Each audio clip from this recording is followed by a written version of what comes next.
What up, though? It is another Thursday. This is Knockouts and Three Counts, and bang, bang, it is time for the return of our guy, Bulletproof Troop, but it is also Fight Week. If you've been paying attention this Tuesday, we had Joey Kalaj and James Aquaman Barney before they step into the ring for their Muay Thai clash at Mitten Muay Thai 4 going down Clinton Township, Michigan, Imperial House. But I can show you a lot better than I can tell you. Check out this promo video, and if you haven't already done so, get you some tickets. The links are in the description. Enjoy this little snippet of what you're going to see this weekend, and I promise you, you'll enjoy the show. The best 154-pound striker in the state of Michigan. No one's seen my potential yet. No one here wants to fight this kid. And here comes this kid from Kentucky who doesn't give a fuck. I'll see you at the weigh-ins, pussy. How tall is he? Like 5'5", 5'6"? Kalaj brings unmatched technique, but Aquaman Barney is a finisher who pulls his opponents into the deep and leaves them gasping. I'm gonna knock him the fuck out. My goal this fight is to put him out. The prediction is violence, a lot of blood. Two fighters, face to face, everything on the line. This is MMT4. This is the Ring of Honor, a.k.a. Shane T, boy, the baddest champion you ever seen, boy. This is Mr. Anderson. This is good old JR Jim Ross, and you are listening. You're listening to Knockouts and Three Counts. We got a new world champion! That might be one of the craziest knockouts I've ever seen in my life. Knockouts and Three Counts is the podcast, baby. There's a real deal, baby. Knockouts and Three Counts starts now. Are you ready? Oh, shit, I'm not stuck at the Creed concert no more. This is Knockouts and Three Counts, and we got a new one coming at you. Like I said, bang, bang, we've got the return of our guy, Bulletproof Troop. My guy, how you doing? Doing well, my man. About to go head over and do my second conditioning for the day. About 15 days out to fight Saturday, December 7th, like you said, for Lights Out Extreme Fighting. Doing good. Training I my love ass it, off. dude. Corey, J-Bone, how the fuck you doing? He's doing better than us, man. Look at the guy. He's looking jacked. Well, I mean, the guy's always looking jacked. Yeah, I feel like, baby. Fighting heavyweight, no weight cut. don't let him lie to you, bro. It's just a skin suit that he puts on. Right, yeah, I gotta get me one of those for Halloween, dude. It's just good lighting, actually. It's all about the lighting. Yeah. Oh yeah, I need a lot better lighting. Shout out to everybody that's checking out. We got about 30 people in here right now. But like I said, man, it's always a blast to have you back on. You know, the last time you were in town, we didn't get the link up, but man, we've had some good times, man. Wiz Khalifa concerts. Fucking, I'm ready to see you do your thing at Lights Out, man. Before we get started, I mean, that was a damn good time. But with that said, dude, you got to tell me what's new in the world of Bulletproof Troop, man. It's been a minute since you've been on. Well, as you know, I moved back to California from Florida earlier in the year to pursue this fight. Things didn't happen with the contract negotiations and got injured, and basically took summer off, enjoyed summer, had some fun, and now figured out fucking things for December 7th, and I've been putting in work now for a few months. I'm excited. So outside of that, not a whole lot. Just moved back to California, but for this fight, you know, and I'm not sure where I'm going to end up next after this fight. I moved to California to train for this, and I'm going to kind of figure out maybe in January where the next best spot for me is. I've got a few options I'm playing with in my head. I was going to ask you about that. I know you've been out there training in Cali. I mean, I know there's a lot of good training in Florida with places like Kill Cliff and all kinds of stuff like that. Why California? Because my home gym, my home coach, my head coach that I've just been training with for so long. I'm not trying to go in and, it's probably a retirement fight for me more than likely. Where I'd rather go in and be dealing with coaches that are very familiar with me and my game and so forth, and that I trust, and with training partners I trust and like so forth, as opposed to just being another guy at a gym who's I'm in here. And now I got potentially younger guys trying to like prove something during sparring instead of us getting there to get better. You know, particularly I'm 37.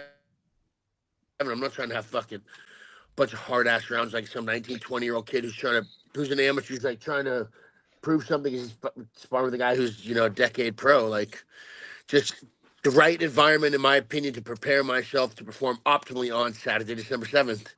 So I'm back here, and I don't know what's next for me because I don't think California's the spot after this fight. Hey, stop. Sorry, it's my dog. Tiger Dog's trying to make his debut.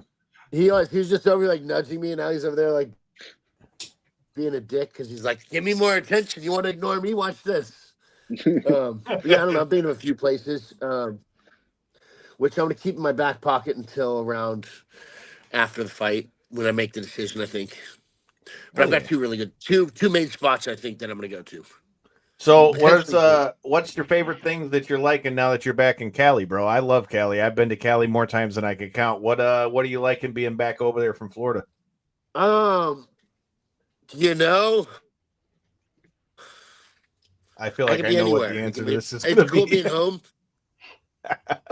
You know, but after like 5 years of not being here, it's good seeing some of my old friends and stuff, and like catching up with people and so forth. And like, I liked that when I moved to Florida, everything was new, and like now I'm back and everything's familiar, which I don't not like. It's cool when it's getting like I got my burrito spots, but I'm in LA even when I was living in Florida, like once a week or once a month anyway. So I got to see everything here. So like,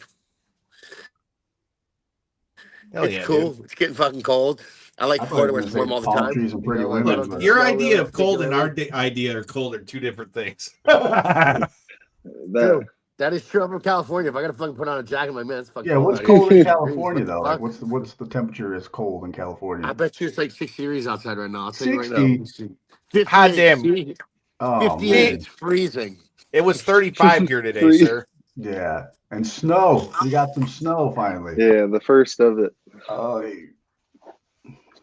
Hell yeah! Everybody I'm not too happy with that shit. I'll go visit the snow. No, dude. Hey, man. I'll visit the snow. I can't go and like live. I did one season in the snow, bro, and it's not for me. I love the snow to go visit and like go snowboarding, but live in it and like have to like shovel yourself out to a car and a car out of the driveway and ice off the windshield. No thanks. I'll leave that to y'all motherfuckers. I'm a different kind of white person. It puts us all in a bad mood every morning. I tell you that much. That part. It really fucking does, though, because you wake up and you get ready to go to work and you're like, motherfucker, now I got to done heat up the car. We got to scrape off the window. You know, I could get used to, I always said, because I used to go out to San Diego a lot because my uncle used to play for the Padres and shit. And so we'd go out there and hit, and I got to surf a few times. I always said, I was like, dude, if I ever lived in California, I swear to God, I would go to the ocean like every day. Yeah. Maybe it's just because I'm used to the cold.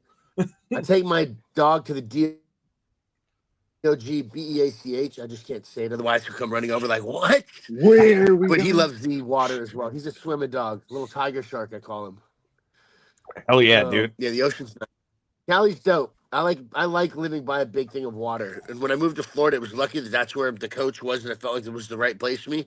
Because I could have been moving to fucking Kentucky, which is a possibility right now. My next place may be Kentucky.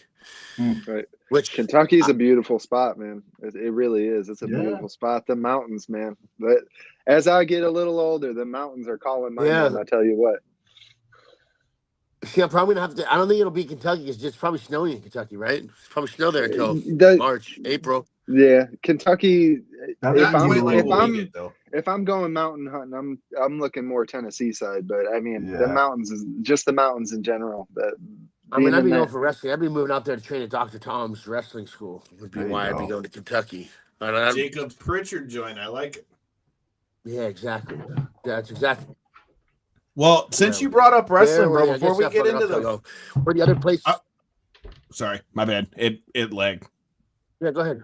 No, all I was gonna say is since you brought up wrestling, dude, talk to me about that, dude. You've made your return to the wrestling ring out there with the NWA. Did you find your Amish side? What the fuck? Yeah, so believe it or not, I have a distant fourth cousin who's Amish, and so we're technically fifth cousins on my fucking mom's cousin's fucking somebody's side. I don't know, but man, I'll tell you what, turn. Those dudes are fun to work with. Usually they come out with a chicken too, but the TV studio wouldn't let the chicken in. So I think they're afraid somebody was going to choke it on camera. Yeah, the Godwins fucked that one up for them. Yeah. Hell yeah, dude. So what was the reception back in NWA? How did it feel to get to be back over there in the NWA? And is are we going to be seeing you regularly in the wrestling ring again after this fight? Yeah, so absolutely more of the wrestling ring. Again, I came out here to focus on this fight. And then when I got injured, I couldn't wrestle either. And so I took a little bit of time off from there. But absolutely, you're seeing much more emphasis on professional wrestling stuff. I've competed for Relentless Pro Wrestling's heavyweight titles against a guy named Slice Boogie in September on short notice. Had a great match with him. And like you said, I was at the last NWA television tapings, and it was great. They brought me in. They wanted me to look really strong. I just came out and crushed people. So it went really well. It was, they've got a lot of their own storylines going on at the moment with Sam Hain, which was on the October 26th, their Halloween pay-per-view, which looked like a great show. And then coming up on December 14th, Looks to Kill or something like that in Dothan, Alabama, which is another where they're having a lot of storylines building up into these big events. So they just gave me random stuff. One of them like, hey, you're in a 6-man tag, you and your distant Amish cousins against the Russian and the English. It's like America is like America versus Europe, I guess, or or the rest of the world. I don't know. I'm not really sure where those dudes are from. They were giving me definite roadkill vibes. Well, yes, you'll be seeing more of me. Yeah, I'd love to say roadkill. Yeah, definitely reminded me of Roadkill. That was the first thing I thought when I saw them. I'm like, oh shit, he's teamed up with Roadkill. Hell yeah! Well, shout out to the NWA, man. We were just down at me and Joseph just went down to check out ICP and Juggalo Championship Wrestling. We ran into past guests of the show, the Southern Six. We saw Alex Taylor and Kerry Morton. Shout out to Joe Galley. He was there as well. We also just chopped it up with TNA champ Nick Nemeth, who was on there going against Kerry that night. Hell of a good show. And then we got a concert out of it too. I highly recommend if you're ever in the area, but just be ready for some face paint. Oh yeah. Fuck yeah, dude. But with that said, yeah, Southern Six, those are some fucking good guys. Dude, the Thrill Billy, that's the first time I got to see him kick the shit out of somebody in person. We've talked a lot about him on the show, being that shout out to Miranda Gordy, past guest of the show. She told us that Thrill Billy would have been who she handpicked to play her pops in the Iron Claw. So definitely an interview at some point we've got to make happen. I was trying to catch him at the show because I know he saw our clip with Miranda and was like, oh my God, I'm honored. Like, it was funny because Miranda, when we brought her on for that, I'm like, so was there anybody like you guys thought of when you found out about the movie who you'd want to? She's like, dude, I would have totally handpicked him to play my dad. Yeah. Oh, yeah, he does. He looks like he could be a Terry Gordy doppelganger, bro. Yeah, legit. Definitely could. He could beat the shit out of somebody like Terry too. But speaking of wrestling and beating the shit out of people, you got to tell me. So this fight is for Lights Out Extreme Fighting. You've gotten to work with him a bunch on the commentary table, but the boss man, Sean Merriman, was making himself some run-ins over with the homies at TNA with past guests of the show, AJ Francis. So with that said, you got to tell me, what are your thoughts on Sean Merriman making a foray into the wrestling ring? I think it's great. I really look up to Sean. I think Sean is able to do anything that he wants to do. You're watching him come out with a top-tier fight promotion. Then now he has a sports streaming platform. Like, if he wants to pro wrestle, Sean, and none of that, but Sean's built like a tank, bro. Yes. Anything Sean wants to do, Sean's going to be able to do. That's why I look up to him so much. And I think that if he wants to invest himself in professional wrestling, then he'll be able to crush it. I think he'll be out there doing his thing. I'd like to see him do that as well. I feel like we need to get you two as a tag team. Or potential route of, being him. You and Sean as a tag team, I feel like would be a killer, bro. That'd be awesome. I think that Sean's his own star. Like, what I would love to try and do something with them. Like, I think Sean's a big on his own type star, though. I think that it's the only way you can bring Sean in. I think anything else takes away a little bit on him. I think Sean being but I don't know. I'm going to get, would I like that? Yeah, that'd be awesome. I think Sean's such a big name, though. Fucking, you could just be as heavy. You could just be as heavy. They got to make it through you to get to him, and then he beats the shit out of him. All right. Yeah. But Sean's a tank. Sean just run him over. Like as much as I would like a position like that, I think the biggest way to do it would be to Sean be running his shit and being fucking Sean Lights Out Merriman. And then Blake Bulletproof doing his. Not that we couldn't be cool or have some type of like whatever, but hey man, I dig it. Like I said, I get love what to you're work saying. with Sean. Like I said, I really look up to Sean. So like if there were possibilities for me to do something like that with him, I would fucking jump at the I feel like that would spell big trouble for the NWA, but what the fuck do I know? But now that it's been announced, everybody knows that you're going to be having this fight for Lights Out and all that stuff, and you've made your return to NWA. Has NWA said anything about their thoughts about you coming back into the ring or coming back into the cage? Like, I mean, I think that's a good look, bro. So I spoke with them. I mean, I thought this fight was going to happen, like I said, much sooner in the year because I moved back to California in like late March, April to potentially fight by June. So yeah, when I talked to them about that, yes, they had mentioned that if I was champion, that they'd be willing to bring that up on air, and I could be Blake Bulletproof Troop Lights Out Extreme Fighting Heavyweight Champion on the show. Not that the belt could potentially trade hands on the show, but that they would be cool with utilizing that type of branding with me during the show, if that makes sense. Makes sense. But shit, that was supposed to be months ago. And then I wasn't necessarily booked on the last taping I was at. I just got myself there, and they had stuff for me. And so it ended up working out. But obviously, gave me a very, very strong showing in both nights, including main event for the second night's live show. But yeah, who knows? I definitely think that it would help me to have that on Lights Out Extreme Fighting. And they were down to push it. So we'll see. That we haven't spoken about any set plans for it, but I mentioned it to him when I was going to go focus on fighting for a little bit. And I'm excited to get to that part of it as well. I think it'd be dope, dude. Like I said, I mean, obviously with us being an MMA and combat sports show too, I always love the crossover when our two worlds kind of like collide. So like I said, for me, I'm always for that. I think it would be a good look. Any gold on TV is good gold on TV. You know what I mean? Any belt's nice and shiny. He's always posting about jewelry, bro. I mean, he comes back with a new piece of jewelry, and then now the best jewelry, a championship more belt. jewelry than your favorite rapper, baby. That's what I like it. Well, dude, talk to me about that. Now let's kind of shift over a little bit to the fight side of things. What made, I mean, obviously you said that you were hoping that this fight was going to happen much sooner than it did, but what made now like the time for you to want to come back? I mean, I know you've been trying to play your hand in the pro wrestling game now for a couple years at this point. We've seen you do the Control Your Narrative. You've been doing NWA for a while. We've seen you a bunch of different places. What made now and what gave you the itch to want to fight again? So I guess I can answer that several ways. This fight was supposed to happen, not against this opponent, but Lights Out Extreme Fighting Heavyweight title was supposed to happen for me March 13th, 2020. Main event, Fox Sports Network, which was a Friday the 13th, actually. And if you're really good with dates, you'll know that the world started shutting down on the 12th. Woke up the day of weigh-ins to find out biggest fight of my career was canceled because of COVID.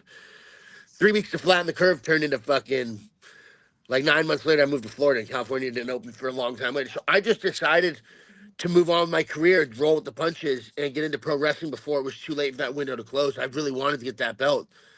And I'd accepted that my competitive career was over and started doing commentary. And then I got pitched on the idea of potentially fighting and doing commentary on the same card, fighting main event for the belt while doing commentary for the first half of the card. And when I heard that, I was like, man, that's a big opportunity, which has only been done several times in combat sports. As far as I know, only one time that I commentated and then fought. Frank Shamrock fought and then commentated, but that's different. Yeah. And so it being a big opportunity like that with some media exposure, because I'm going to come out. The show's going to open. Welcome to Lights Out Extreme Fighting. I'm going to be in a fucking suit, blah, blah, blah, blah, blah, talking, opening the show up. Sit down at the commentary table, commentate the first half of the card, then go in the back, warm up, and come out and fight in the main event. Where now it's much more of a moment coming back, fighting for the belt, main event, and it's likely going to be a last fight. at least in my opinion, a competitive one where I'd still be open to taking fun exhibition style type fights, like celebrity boxing match against fucking Mike Tyson or Holyfield, or like where I'm coming out and we're not competing at that point. Or if it is, it's like a gentleman's competition per se, where like I'm not trying to stay in the rankings and keep fighting dudes, but the right opportunity popped up that made me decide to come back and take one more. What up, though? Chris checking in from Massachusetts. Appreciate you, brother, man. You talked about the injury and stuff kind of being a setback and why you weren't able to make this fight happen initially and stuff. With everything you had invested into the wrestling side and stuff like that, was there any thought ever of just leaving the fighting career behind, not making the move back to California and chasing this dream back down? Absolutely. I 100% did consider that. And I think that me coming out here and doing this has caused my pro wrestling side to be on hold or even potentially fall back a little bit. But I felt like it was the right sideways step at the time in my career because I also think that my brand is as valuable as it is because of my relevance within combat sports. I don't feel like I need to go back and fight to prove that I'm the tough guy or blah, blah, blah, or the fight, blah, blah, blah. I've done that. I've been there, done that. But I do think winning a title there and having now a heavyweight, a big regional shows heavyweight title coming out, and then commentating part of the card, where I think it gives me enough media relevance and an opportunity for me to satisfy a childhood dream of coming. I wanted to be UFC champion, and I accept that wasn't going to happen probably. I never say never, but like if I get the lights out stream fighting heavyweight championship, I'd say checkpoint where I can feel better about having moved on. When COVID happened, I wasn't going to sit there and hang on to it forever. But now that it's reappeared, in my opinion, in a way that makes sense, looking enough at the picture for the juice of the squeeze, was worth it. I would have liked it to happen sooner. Not that the injury was extremely debilitating, but it did prevent me from being able to train or trust that I could train at a competitive level in order to prepare. It wasn't like I had an ACL tear or some crazy shit. It was minor. But at the same time, when it's minor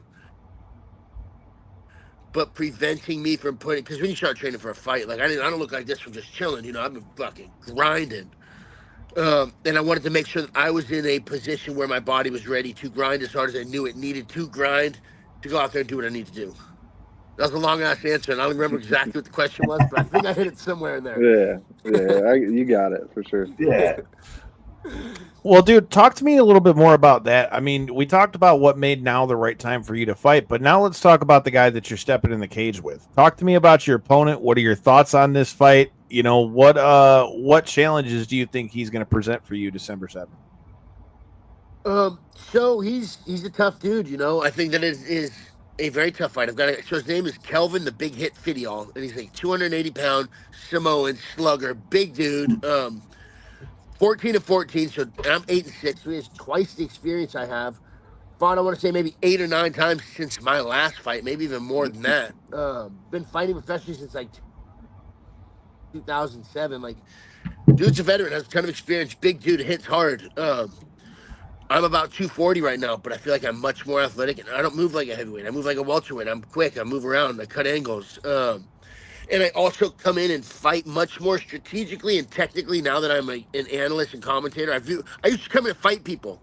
Now I come in and I strategically pick people. I win strategically, where before I used to just fight people, which it's fun to watch, but like it's I evolved as a fighter. And so I got a big, tough dude who's going to want to come in and like swing at me and fight me. And I'm just going to be cutting angles on him and touching him, putting him on his back and pounding on him. I think it's a tough fight. You got to watch out for his big, heavy hands, but I think that I'm going to be able to touch him, put him down, either with wrestling or with my hands, and get the finish. Tough dude though, very tough dude, big dude.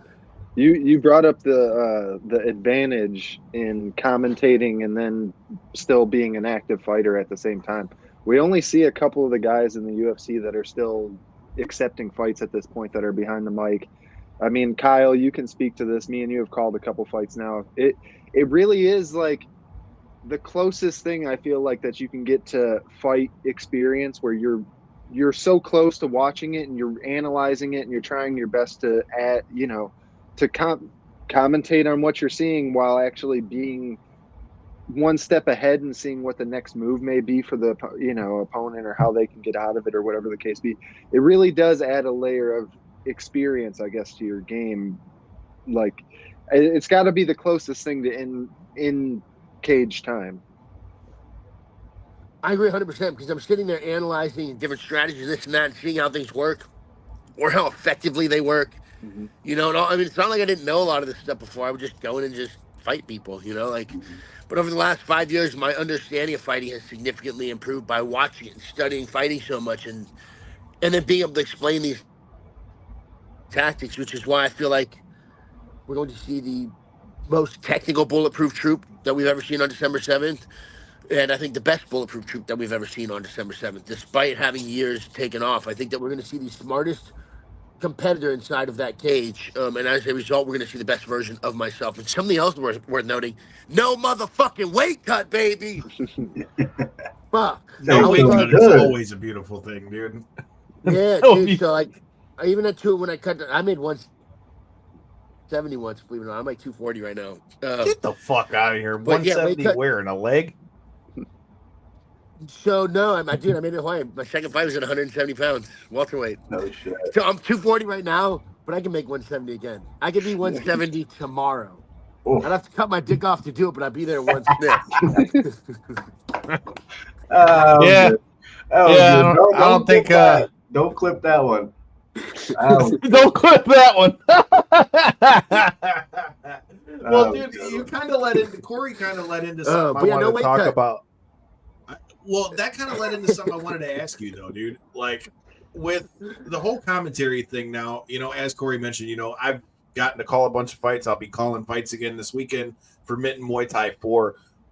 What are the biggest, I mean, obviously, other than what you said with, you know, changing, you know, wanting to go out there and get in these brawls and fight people, what did doing commentary, like, what were the biggest things that it made you realize, that made you say, okay, shit, I need to change the way I'm fighting? What were the things that you noticed that are making you look like, okay, maybe I got to reevaluate my game plan when I step back in the cage? So the more I watch fighting, the more and like not just analyzing for years now, watching a bunch of different fighters throughout the sport, not just the ones that I'm necessarily commentating for. You watch the entire sport grows and evolves. You got to be able to analyze a continuously evolving subject, including all kinds of new variables of people and shit. So like so keeping up with all this for so long and watching different guys' careers and this and that, and like looking at so many different aspects of where people are in their career. You want to know what I think the number one skill is to having combat sports? I'm interested to hear what each of you guys say first, then I'm gonna say. All right, Corey, you go first since I see you squirming over Number one skill in MMA. Like the best, if you could have any skill, best skill, what would it be? To have like a great long career. Like you want to go out there, you want to have like a full-on career in combat sport. I feel like it doesn't have to be long, but like you want to have I feel like the go-to answer here is wrestling, because it's been the base that everybody has talked about for years being the best thing that you could possibly have. But I'm not mad at that answer. I feel like with what we've seen in the last 5 to 10 years in MMA with the takeover of Izzy and now Alex Pereira and stuff like that, I feel like a really solid kickboxing game with the anti-wrestling background is really the new hotness. It's definitely one of the trends right now. And it's interesting how we see things go from specialist to very well-rounded. A specialist, because it started as specialist. So wrestling, yes. I like that answer. Yeah, Corey, I thought we were going deeper here. I'm thinking like mental patience or something. You know what I mean? Like, you need patience in this game. No, not bad. I'm not mad at that mental either. warfare, I think my bro. shit ties into that too. With me, but who am I? My answer was going to be fight IQ, bro. I like that as well. I'm not mad at. So I think all of those answers are right, and they tie into what I would say the number one thing is. Number one skill for having a career in combat sports is an ability to avoid damage. Wrestling, yes. Fight IQ, patience, all that time. But the ability to avoid damage. The guys that are coming out here and having fucking wild brawls don't typically last that fucking long. This is true. Like coming out and being able to be smart about the amount of damage you take within the ring. Like I plan on using my voice and my brain for the rest of my career. I'm not trying to go out and have another fight where I earn the nickname Bulletproof. You know what I'm saying? Like, and that doesn't mean I'm not trying to come out and fight exciting and finish a guy, But now I'm coming out and I'm playing a strategic game of chess to beat this motherfucker instead of just standing toe-to-toe, rock and shock of robots, if that makes sense. Yeah. Yep. You know, you're going to get hit. I'm not saying don't ever get hit some skill. No, it's avoid as much, or an ability to avoid taking damage. Yeah, because you're going to take damage. But the guys that aren't in there, like, how much damage did John Jones take this weekend? Not a lot. None, pretty much. Bro, that's why he's like one, in my opinion, is the great. So when he takes damage, like, man, they're close. Look at the Gustafson fight, bro. He had a lot tougher fight. Same thing. How much damage did Khabib take? Well, I'm not downplaying or overplaying, but and you got to go to the, you got to go the other way. 16 years. Look at Tito. John Jones is one of the best at avoiding damage. Look at Tito Ortiz. He can barely even talk these days. Yeah, well, like Nam Fan, like, and I'm not bashing these guys, but like, you want to have a career in combat sports and potentially later an ability to avoid damage. And so that be watching this and being like, man, I need to fucking make sure that I'm in there avoiding damage. I'm gonna fight smart. I get all this technical side of it. Just like sometimes you get caveman and the dick comes out and starts swinging. You know, like that's how it goes sometimes. You gotta love it. You're talking about bare knuckle and stuff, bro. That's right up the alley with that kind of stuff with BKFC, man. But I couldn't agree with you more. I mean, you see that so much in like the way that like a lot of guys will burn out because of that. When you think of like a guy like a Nate Diaz is in wars every fucking fight. But yes, it makes him very entertaining to fight. But now at a certain point, dude, your chin has to go. The same as you hear people talk about in pro wrestling. There's a such thing as a bump card, and it's the same whether you're talking about pro wrestling or a fight or whatever, because that's why you see these guys when they get in there and they spar and they take one little tap and a guy's going down when it's a guy who you watched just go take all these shots. You know, one of the guys who I think might have one of the best chins of all time, and I don't know how his chin is even still like intact, is fucking Clay Guida, dude. Like, Clay Guida gets in wars every time and still puts his head down, and all you see is hair everywhere, and this motherfucker's throwing, and his chin still hasn't gone away. But I say that to say, like, usually guys like him, guys like Diego Sanchez, guys like that, where they're in these big wars, dude. I mean, you can only do that for so long, and that totally makes sense and lends credit to what you were saying earlier about how, you know, doing the commentary thing, how that makes you look at fight totally different. Yeah.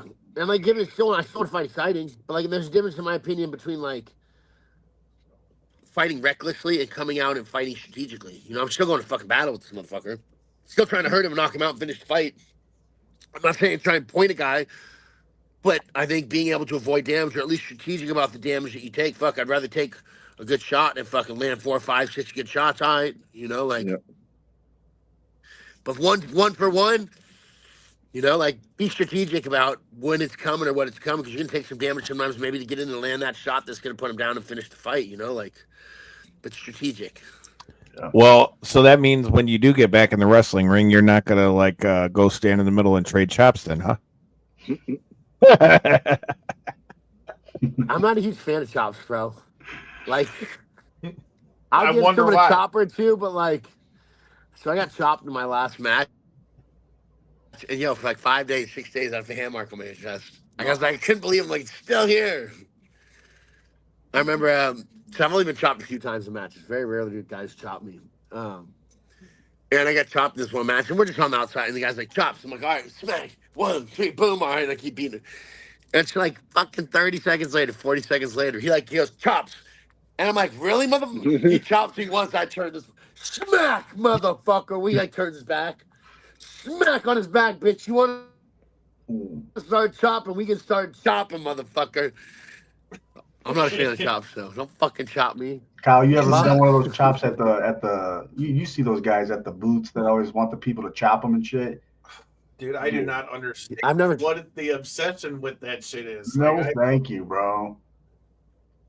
Dude, but I don't know. One dude get kicked in the balls, remember? Dude, that guy Gucci Berry, bro. That big Gucci Berry guy, dog. Like, that's his whole thing on YouTube. Like, this guy gets like drop kicked in the nuts. Who was it? The UFC fighter that he let just walk up and like full on like kick him square in the nuts. We were at Astronomicon. He let Matt Riddle. Matt Riddle do it. That's it. Right after we interviewed Matt Riddle, right in front of us. Fucking A. He goes, "You want me to just kick you in the nuts?" And I'm like, this motherfucker, dude. And he let I him don't kick get him it. like 4 times in the nuts, and this dude just didn't move. I'm like, what? Like, do your nuts not work? Like, what? Like, if he had kicked me once, I'd have been dead. But he like full on like took a step back and kicked this dude like 3 times in the fucking But nuts, here's the and thing. he just ate it. Like, let's say, like, for whatever reason, like, dude doesn't have nuts, whatever, still getting kicked, like, in the taint 3 times, hard That as fuck. suck, Like, dude. how does that not still hurt? Even if it ain't That's what nuts, I'm you get saying. taint kicked. Yeah, I don't like you said. I don't get the obsession with that shit. Dude, and Riddle even said it after the fact. He's like, holy shit, like I kicked him hard. I don't know. Yeah, dude. I don't Oh, know. you want to come here and say hi? Come here, right here. Come here. Over here. Come here. Tiger Dog is gonna make Up here, his come here. debut on Come say hi Knockouts if and you wanna 3 keep coming counts, over here. man. Dude, Come here, so up here, you up got here. it. Up here. That's a good thing to ask you. Like, what is it you think that I Here's mean, Tiger The Dog. bully. What up, Tiger Tiger Dog, Dog? you're on the podcast. you don't He's like, I'm always out get here. to you don't always get to see like the good side of it, but there's a lot of crossovers we've seen between MMA and wrestling that have panned out well. What do you think as a fighter yourself it takes for somebody to come over from MMA to wrestling for that to be able to translate well? Because we've also seen people where it just doesn't translate well. Yeah. Like Daniel Puder. I think personality number 1. I don't think there's any substitution for that. I think anybody can come over and do fucking whatever moves, but no one's gonna give a fuck on personality. I think number 1. I mean that's the biggest thing. I think you can teach anybody to do it. I think that the moves, because you're gonna learn pro wrestling to figure out how to kind of adapt your 2 things together. But like personality and coachability, and I would say that for anybody trying to do any of it, personality and coachability. But given I don't know, I'm not in the fucking WWE, so fuck do I know.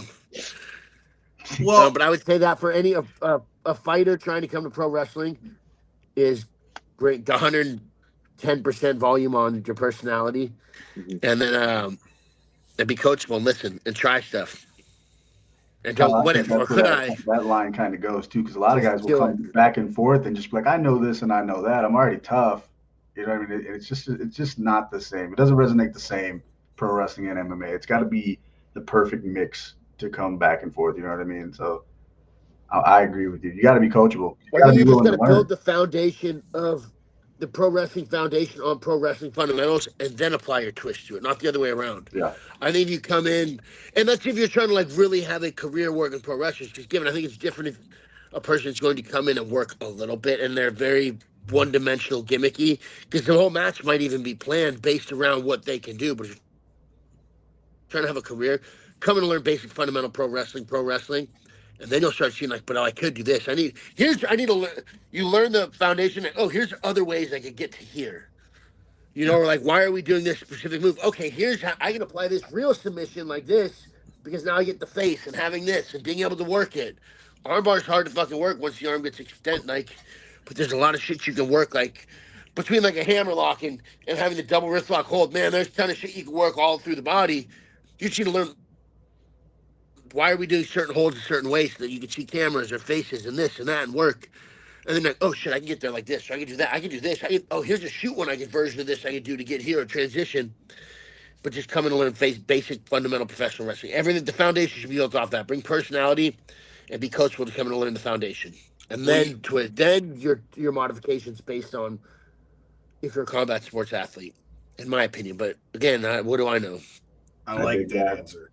Well, dude, before we get to, since you talk about things that are gimmicky and all those kind of things, I got to ask you and get your thoughts on all the shit that we saw last weekend between Paul Tyson. We've already talked a little bit about John Jones, so I'm going to get your thoughts on all that too. But before I do that, you already know the drill. I got to tell you about the other homies who bring you this fine show. Shout out to the sponsors of this fine show, Potter's Tree Service. You don't need a 2x4. You don't need Hacksaw Jim Duggan. Just call Asa Potter and Potter's Tree Service, and you'll be all set. If you need your grass cut, your trees cut, walnut logging, lot clearing, storm damage cleanup. We know we get plenty of that in Michigan. If you need any of those things, just hit up the homies at Potter's Tree Service. As you can see from this video, Ace will get you together, get you chopped up. You'll have firewood and even a 2x4 to clock somebody upside the head with. Use that code, check them out, tell them Knockouts and 3 Counts sent you, and I promise you, you won't be disappointed. All right. we brought it up. I got to know, with you being both an MMA guy and a pro wrestling guy, and you and I have talked about this kind of stuff off the air, and you've dabbled with a few of those kind of fights. You got to tell me, dude, what are your thoughts on what we saw last weekend with Mike Tyson and Jake Paul?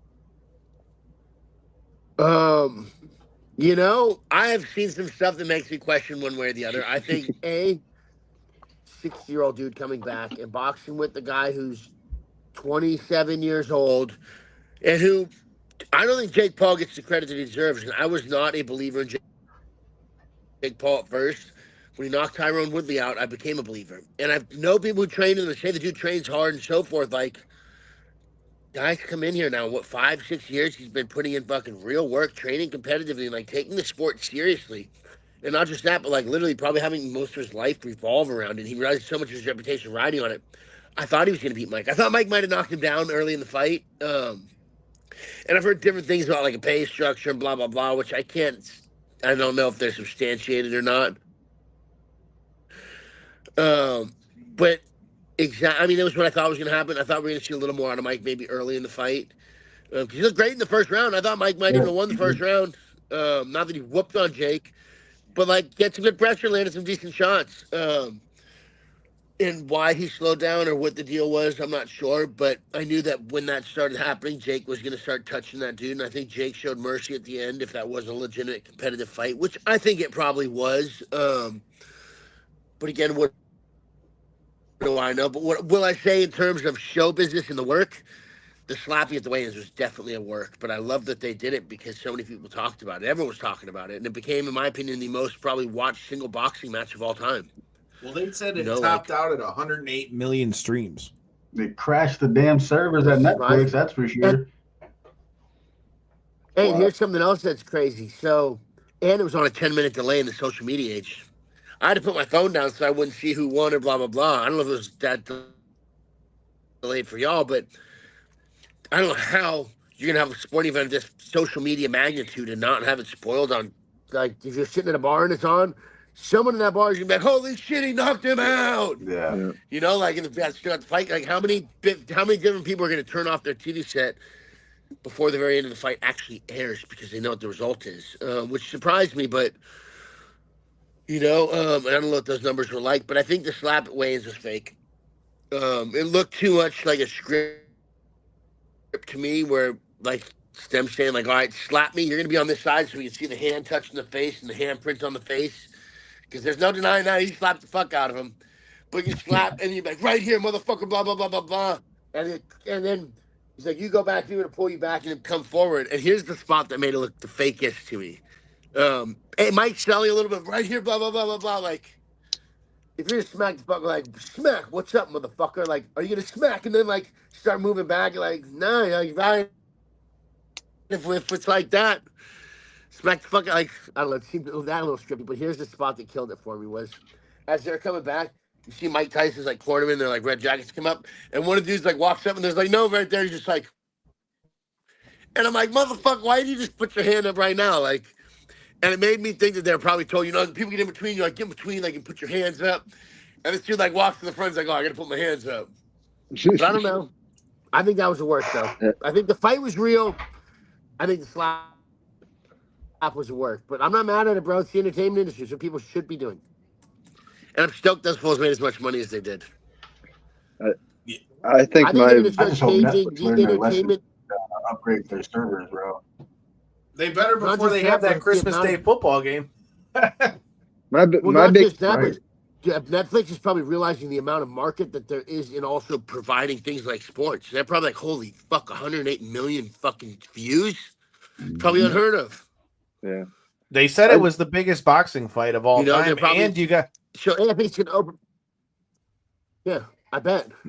No, well, I was gonna say the thing is, not only that, Netflix is gonna be a big player in all that streaming stuff for a couple different reasons after this. Because first of all, you've got, like I said, you got the game that's gonna play on Christmas that's on Netflix, and then you've also got Monday Night Raw goes to Netflix in January, and that's gonna be live every week. Every Monday. They better get it together. WWE fans don't give a fuck. But so I think that's a big future for them.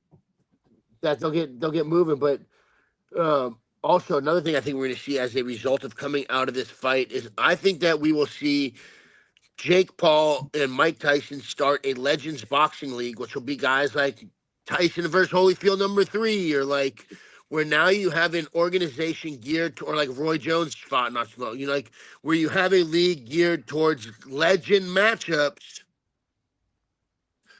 under exhibition rules that aren't now like fucking for some. And I think that's what we're going to see. That it's specifically geared around. I think it'll be called Legends League, and eventually I think it'll have other stuff besides just Legends. I think it starts with Legends though. Based by Mike Tyson. I think that'd be cool as hell. I think it's going to happen. Right? I think it's. I'd be shocked if that was not already a plan. That's what I think we'll see. That's the biggest takeaway of the Jake Paul Mike Tyson fight. Because Tyson's probably like, "Holy fuck, yo! I just made so much money, y'all. Here's what we need to do." Yeah. Get guys the right fights. They'll have real boxing fights in there. Have some people help them fucking turn them a little bit more dramatic. Or like press conference, because dude, you get some fucking writers and shit like that to help. It doesn't have to be every match needs to be WWE storyline, but have that for your main event. Have some type of viral moment for your main event, whoever that is. I don't fucking know. Right. But hell yeah, dude. Again, what the fuck do I know? What were you gonna say, Corey? Well, my dog walked in here, so he threw me all off, honestly. But my biggest issue with the whole thing was the fact that they didn't advertise it as an exhibition. They advertised it as this was going to be Tyson's Well, that's because it went on his real record. I know, and that's what you were just saying with the whole Legends fight is if they're going to be real with it, and they're going to be the fact that this is an exhibition. These are two, but this fight was not advertised as that. And I feel like realistically, they're not going to get the amount of viewership that they're hoping for unless they do something like that route, where they're just saying that it's going to be somebody's going to be on the ground here in a couple hours. And these fights never turn out to be that way. And it does. My biggest takeaway, I think, from the Tyson fight is I think a lot of these goddamn dogs go. I just hope that a lot of the casual fans and a lot of the especially hardcores like myself that wasted, I feel like, time and effort covering this and giving it media and all that type of stuff. I hope we learned our lesson that at least they're this is what they are. They're not real fights. Okay, but I got something to say off of your point, though. The one thing I got to give credit where it's due, though, is, okay, maybe the main event was a situation where, okay, we kind of knew what that fight was going to be. But, dude, the fucking undercard on that. That Barrios and Ramos fight, they beat the shit out of each other. And then Amanda Serrano and Katie Taylor was a fucking banger, although I still stick by what I said after watching it. And this is no disrespect to Katie Taylor because she won the other fight too. But I thought Amanda Serrano won that fight.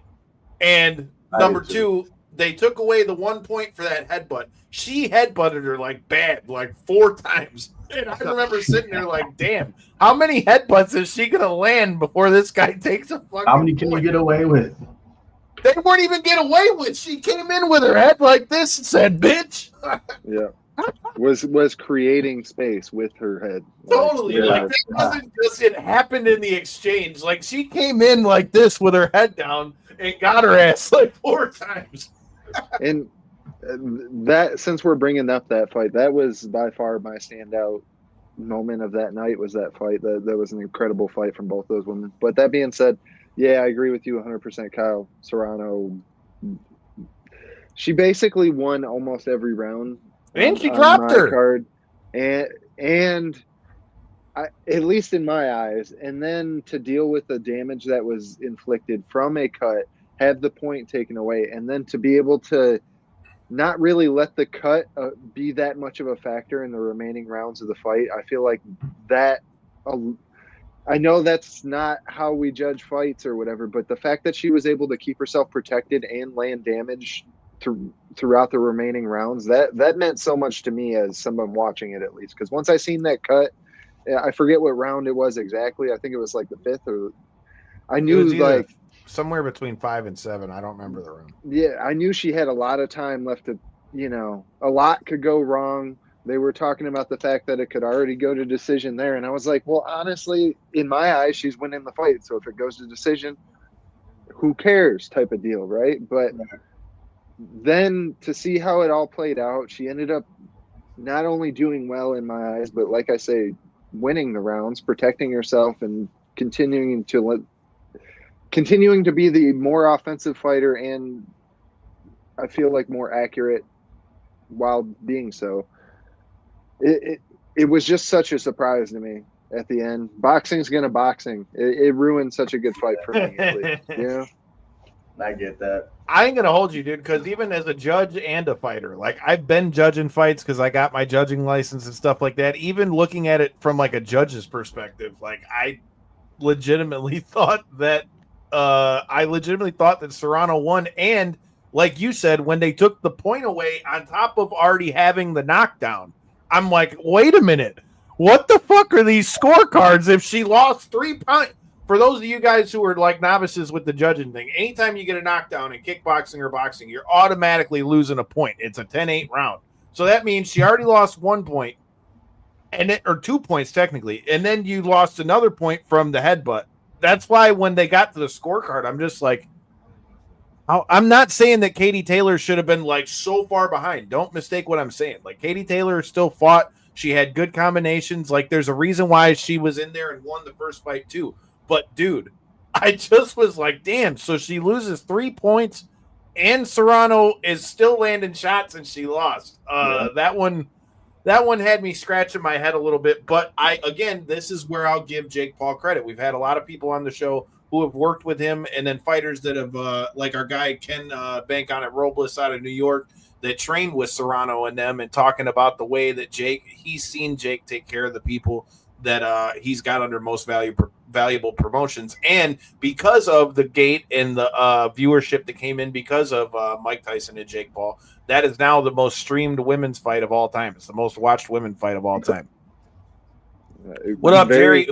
Who's next for Katie? It should be fucking Amanda. Yeah. It should be fucking Amanda. Go again.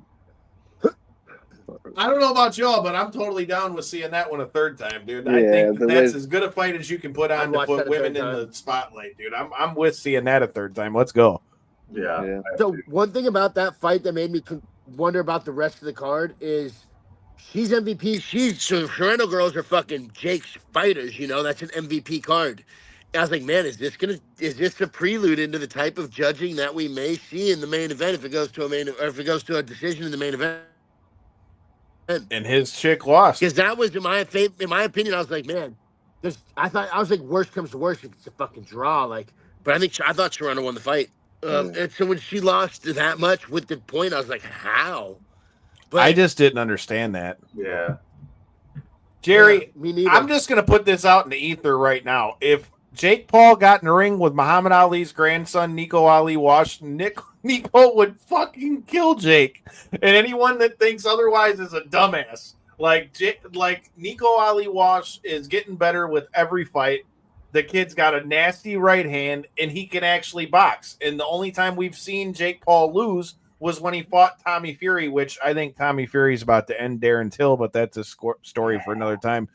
But I think Tommy Fury might sleep his ass, but that's just me. With that being said, dude, I also got to, before we get you out of here, dude, I got to get your thoughts, because there's been something that's been on my mind ever since UFC 309. And I feel like, and I said this when I was watching it, but I truly believe this. I feel like the UFC has really got themselves backed into a corner in the heavyweight division. And I say that for this reason, because if you think about it, if John Jones would have gotten, if John Jones gets the Tom Aspinall fight, Tom Aspinall goes in there and beats him.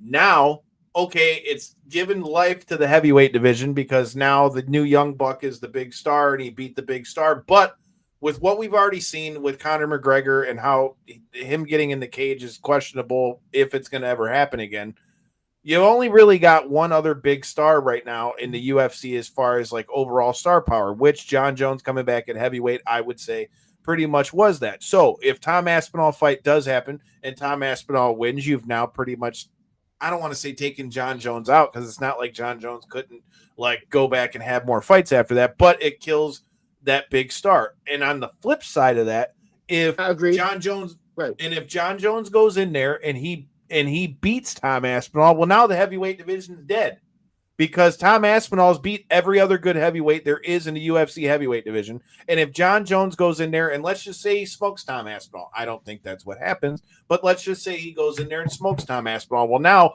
all the other heavyweights in that division look less than, because Tom Aspinall blew through them all, and John Jones is only in his third fight at heavyweight and just beats him. So I feel like the UFC in a lot of ways is kind of backed into a corner, but I feel like after hearing what Dana said in the post-fight press conference about the fact that he under no circumstances wanted to see John Jones and Poatan, what are your thoughts on that standpoint of the state of the heavyweight division for the UFC, and what you think of what we saw from John Jones? I thought John looked fantastic. I thought John would look fantastic. I thought he was going to make Stipe look. I don't want to necessarily say bad as to shit on Stipe. I just thought it was a very stylistic, tough matchup for Stipe with such a long John Jones who's patient and worked those kicks from the outside. I thought John came in and looked fantastic. Do I think the UFC's kind of backed into a corner? I mean, I'd watch fucking some of the guys in the heavyweight refight and so forth. I don't think John has to do anything. I don't think he owes the sport anything at this point. And I think that he's going to kind of chill and sit back and maybe let Tom Aspinall get tested a little more before he goes and fights. Like, I don't think John has to do anything. John has an incredible legacy, 16 years in the sport, beating a crew of legends and like all kinds of killers. And like one thing he said, he's like, man, they keep telling me about this new prospect that's going to come up, and I keep beating him every single time. And Tom's just going to be the next guy that's the next big thing that I end up beating. Do I think John needs to do it? No. And I would much rather watch John Jones and Alexander Pereira fight. But the thing is, I think John ended up taking him down and ended up beating him on the ground. Yeah. I don't think John's going to exchange crazy with him. You know, the thing is, John's got to get himself inside now, though. I think that John's great with that lead knee stomp and a lot of his lead leg attacks, but long range attacks. But I don't think he's going to be able to play that game very long with Poatan. But the thing is, I think if he can get Poatan striking with him a little bit, then he just changes levels and takes him down. And as we saw him do to Stipe, does some damage on top, especially like chopping elbows on the inside. Doesn't really try and fucking pass. And now he can downward elbow too. He can't have the Matt Hamill again. Did they ever take that off his record, Kyle? No. No. Are they gonna? No. They should. Because it was before the rule change. I understand, but come on.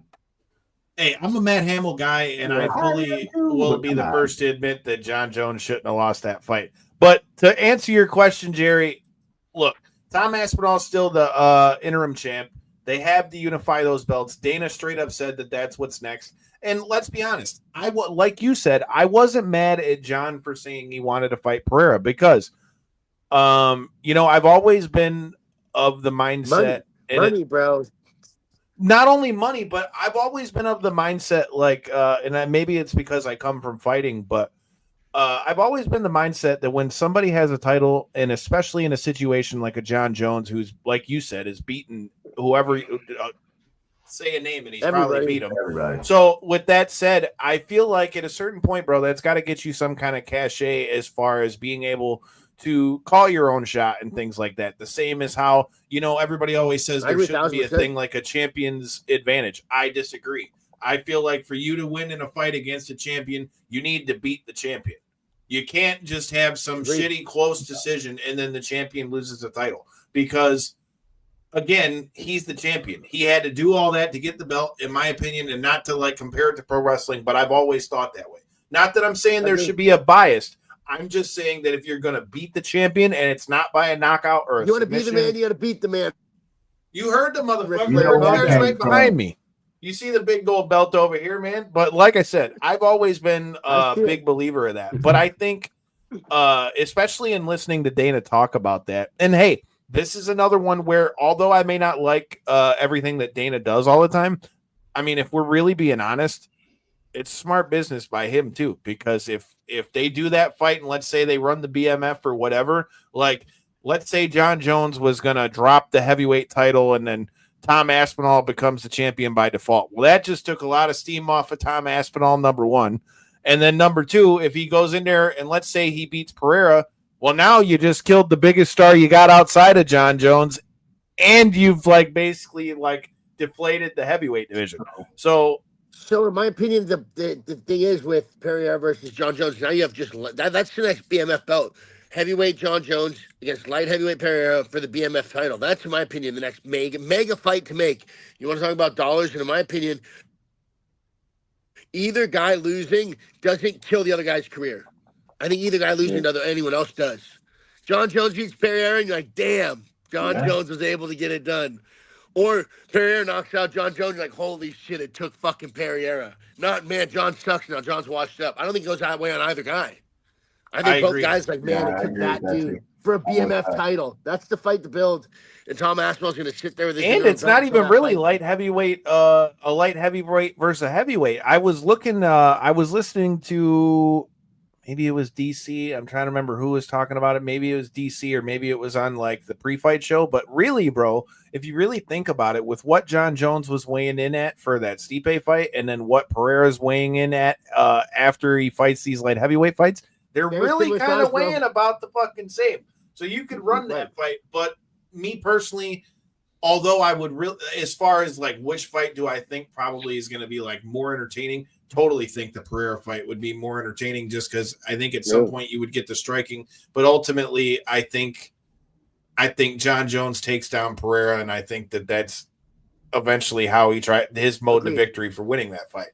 But I think Dana knows that if he doesn't do something to feed Tom Aspinall, whether that be like what we're going to do with this John Jones fight or something. Let him sit on his ass. He's not the money man. How many pay-per-views does he sell? Like, how big of a name is this dude? What legacy? And I'm not minimizing Tom Aspinall. I'm just star-wise, no, he's not nowhere near as big as John Jones. The massiveness of John Jones. And like not just that, but you got to think about other things in the area. The next BMF fight to make. I mean, you had each of those have been badass matchups of two motherfuckers. Like the next one to make is Connor against somebody or Poatan against John Jones. I agree with that. You're not wrong. You're not wrong. And I mean, it just further kind of like cements something that we've been talking about for the money. There's no way in hell that Dana's going to let him go to PFL. There's no way in hell, especially after what happened with Francis. There's no way in hell. And of all places he could go, it ain't going to be PFL. Because could you imagine that? So Francis gets away from the UFC, goes and gets paid a fuck ton of money in the PFL. Tom Aspinall makes his way into UFC, goes to PFL and gets paid a fuck ton of money. There's no way in hell Tom Aspinall is going to get to PFL, in my opinion. But dude, I know you got to get out of here. So before we get out of here and get all that, let everybody know where they can check out the fight one more time. And how do you see this fight finishing, and any last words for your opponent? Yeah, so first, for people that want to watch this live, you can download Lights Out Sports TV app in your Apple store or Google store, wherever. It's free to download. It's the only place that the fight will stream live. It will replay on television on like Bally Sports, where I'm actually on BN Sports Extra right at this exact moment in time. Bally Sports, Swerve, Combat, Fubo, blah, blah, blah. It'll replay a bunch of places, but live, the Lights Out Sports app. And again, it's Saturday, December 7th. Main event for Lights Out Extreme Fighting 21. If you want to follow me on social media, come over to @BulletProof on Instagram or @BigTroop22, or I'm sorry, Facebook.com/BigTroop22 or Instagram @BigTroop22. Or head on over to BulletProofTroop.com. Pick yourself up some merch. I highly recommend tuning into the fight, though, on Saturday, December 7th, because what's my prediction? There will be a warhead dropped on someone's forehead, Kyle. And someone's going lights out. You heard it. Lights out. Game over. No. Watch out. December 7th. Make sure you check it out. This Saturday, November 23rd, they're going to let me have a fucking microphone and watch somebody get knocked out. Maybe we're going to see another spinning back elbow knockout from Mason Shalahi. You know, I've seen this kid talking a lot of shit heading into this one, so we're going to see what happens.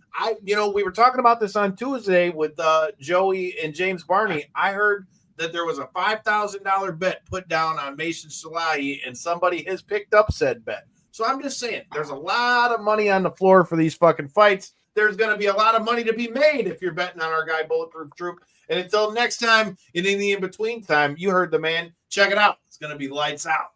Peace.